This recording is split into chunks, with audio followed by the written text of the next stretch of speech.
The Tao of Self-Confidence, episode 350. Welcome to the Tao of Self-Confidence, where I share stories of amazing women who have discovered their inner journey to self-confidence. Visit our website at thetaoofselfconfidence.com. Your inner journey to self-confidence awaits. Well, hello friend. Welcome to the Tao of Self-Confidence, where I share stories of amazing women who have discovered their inner journey to self-confidence. I'm your host today, Sheena Yap Chan, and today before I introduce today's guest, I just wanted to let you know that today will be the last episode for Season 2, and we'll be back again on Season 3 on September 1st, 2017, so feel free to check past episodes of women's stories, feel free to re-listen or download them or subscribe, and I just want to thank you for your continued support as always. It's been such an amazing experience to be doing this podcast, and I'm really excited for Season 3 to come out, but before we get to Season 3, I would love to introduce you to today's guest. She is the host of the Project Voice podcast, and I'm just really excited to have her on and share her story with us today. So without further ado, I'm going to introduce you to Jessica Nguyen. Jessica, how are you today? Maybe you can fill in a little bit more about yourself to our listeners. Hi, yes, my name is Jessica. I'm a recent graduate of Smith College, class of 2016, now currently residing in Boston, working as an executive assistant / office manager at a startup and freelance content creator. As a freelancer, I worked on numerous creative projects from blogging to copywriting to photography to video editing to my current project, podcasting, Project Voice, which is a series aimed at empowering Asian American women. I'm also an aspiring digital social entrepreneur who has goals to achieve in 2017, and they are to travel the world and continue experimenting with new forms of digital media that will allow more Asian Americans to share their own unique narratives. My ultimate goal in the far future is to one day be able to fight human trafficking my own way. Awesome. Well, thanks for sharing that. And Jessica, what's your cultural background? Both of my parents are refugee survivors of the Vietnam War. They immigrated here to the U.S. in the 1980s. I usually identify myself as Vietnamese American or Vietnamese Chinese American. I hope that one day I'll be able to create a digital narrative project on their history growing up in Vietnam. Well, thanks for sharing that. And what would be your favorite self-confidence quote? My favorite quote on self-confidence is from Milk and Honey. It's a book written by one of my all-time favorite poets, Rupi Kaur. She wrote, "What's the greatest lesson that a woman can learn? And that is that since day one, she's already had everything she needs within herself. It's the world that convinced that she did not." I have this quote up in my room to serve as a reminder that it is just as important to remember how far I've come as it is to have faith in myself and how far I can still go. That's a great quote, and it's so true. Like, we all have what it takes to create a life that we want. It's just sometimes society or maybe our families kind of like tell us to just follow a certain way, not realizing like there's so many avenues that we can take to create the life that we want, and we can cater it to our how we want to do it, how we want to live. And sky's the limit. And sometimes it's just a shame that we think that we're just stuck to one thing or stuck in this box or stuck in this one way. So I really like that quote that you mentioned. And in your own words, how do you define self-confidence? My definition of self-confidence would be the ability to not only feel empowered by your personal strengths, but also feel comfortable with sharing your vulnerabilities with others, embracing yourself as a whole, and not just investing in and appreciating the parts that make you feel good about yourself. I believe that once you can embrace your vulnerabilities, you don't really have anything to fear, and that's when true self-confidence can be achieved. Thanks for sharing that. That was a great definition. And Jessica, what was your life like before your discovery of self-confidence? I actually think I am still on this journey towards self-confidence. In fact, I think that everybody is on a constant journey towards self-confidence in one area or another. We may be really confident in knowing and doing in areas that we're already talented and interested in, but not so much in areas where our interests don't align or we haven't spent as much time on. For me, it was communicating in English, whether it was through writing or speaking. I was just really quiet and timid in class in high school and my first year in college. I had a really soft-spoken voice, which made it a bit more difficult to be heard, and it was something that has been a huge struggle for me to reclaim. Speaking wasn't second nature for me at all. So growing up in an underrepresented community, I became the first in the family to go to an out-of-state college on a scholarship. Attending a private liberal arts college made me realize that I had a lot to catch up. In high school, I wasn't used to speaking out as much in classroom discussions, nor did I feel comfortable doing so when I started attending Smith. I could barely put my thoughts into sentences, much less feel equipped enough to use higher level vocabulary. Like the vocabulary that was used to promote really thought-provoking dialogues that challenge a lot of the status quo and society nowadays. I think my past inability to speak English comfortably was heavily influenced by my upbringing, which was growing up as a first child to immigrant parents who had to tackle on English themselves. So when I took my first Asian American Studies course, as passionate as I was about the subject, I noticed the difficulties I experienced not being able to come up with the right words sometimes during class discussions. I'd say that having access to a vocabulary that promotes higher level thinking is a privilege, and I feel so grateful for being a part of a community of women who are not only extremely intelligent, but also caring and compassionate and just all about fighting social injustices. As a matter of fact, it's the knowledge that I've gained from my very socially conscious collegiate peers that empowers me to actively engage in dialogues that I find important to always be involved in, especially dialogues that pertain to race, class, sexuality, gender, feminism.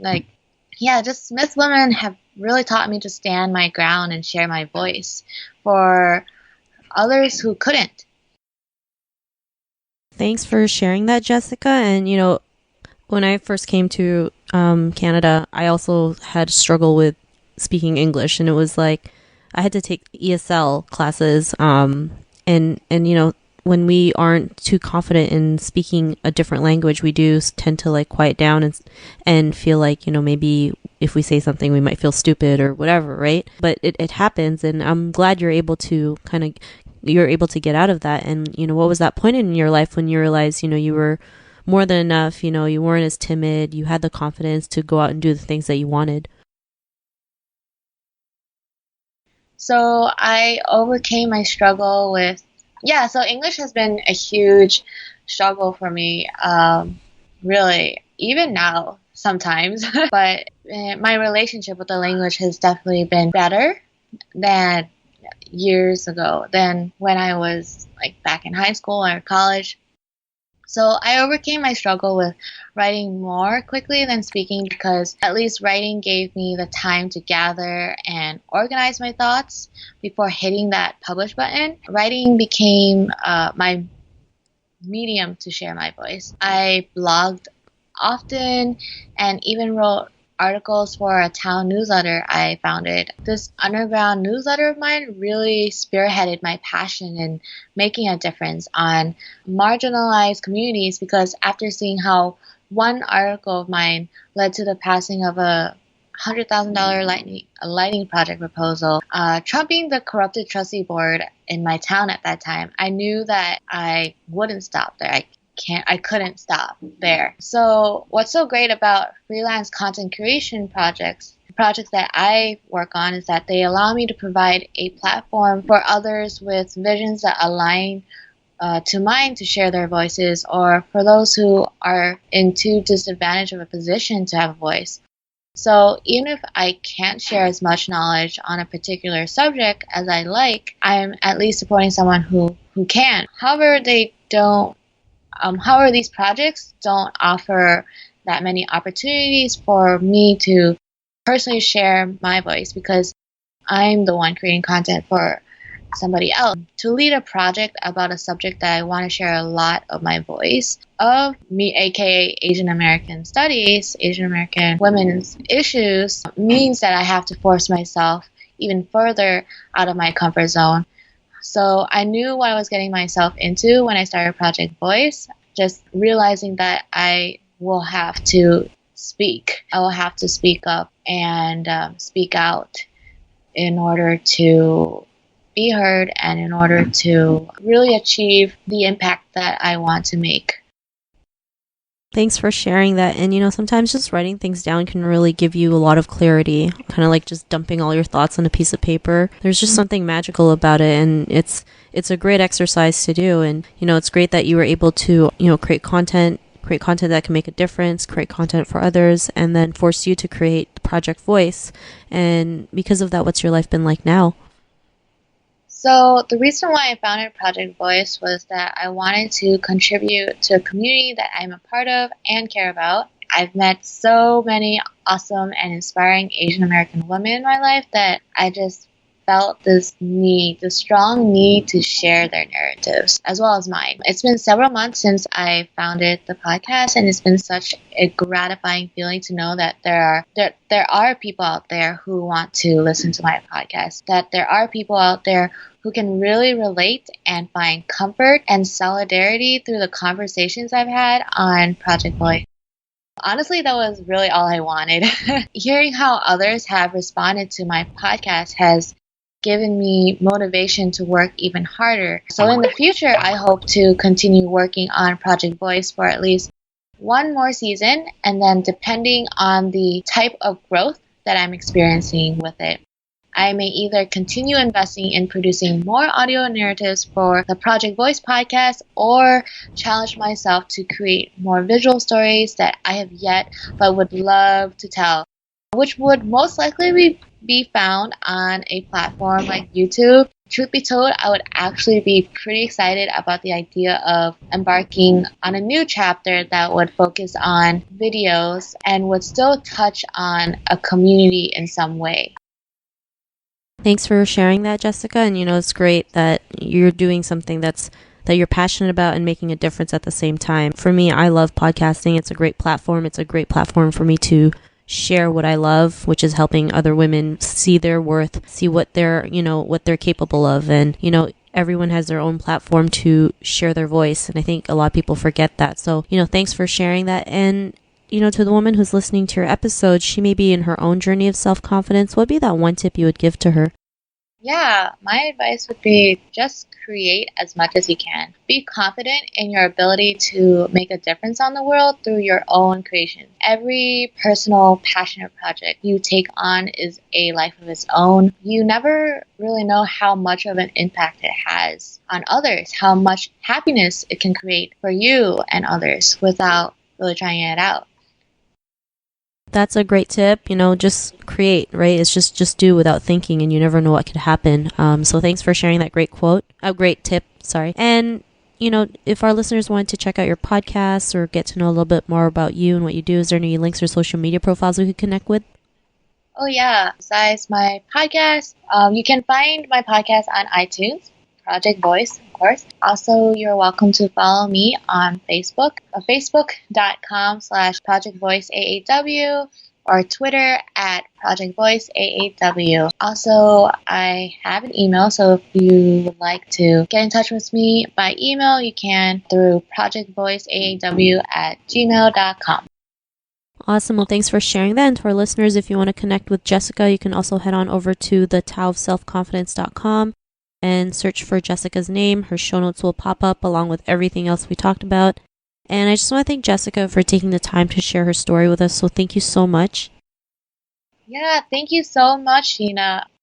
Not a problem. It was an honor having you on the show. And listeners, just a reminder that this is the last episode for season 2, and we'll be back for season 3 on September 1st, 2017. And thank you for your continued support. Feel free to, check out past episodes, re-listen to past episodes, download them, subscribe. We'll see you on September 1st, 2017 for season 3. Thank you again, and talk to you soon. Bye for now. Thank you for tuning in to another amazing episode of the Tao of Self-Confidence. Want to learn how you can use podcasting to market your business? Download your free report by visiting our website at thetaoofselfconfidence.com. Your inner journey to self-confidence awaits.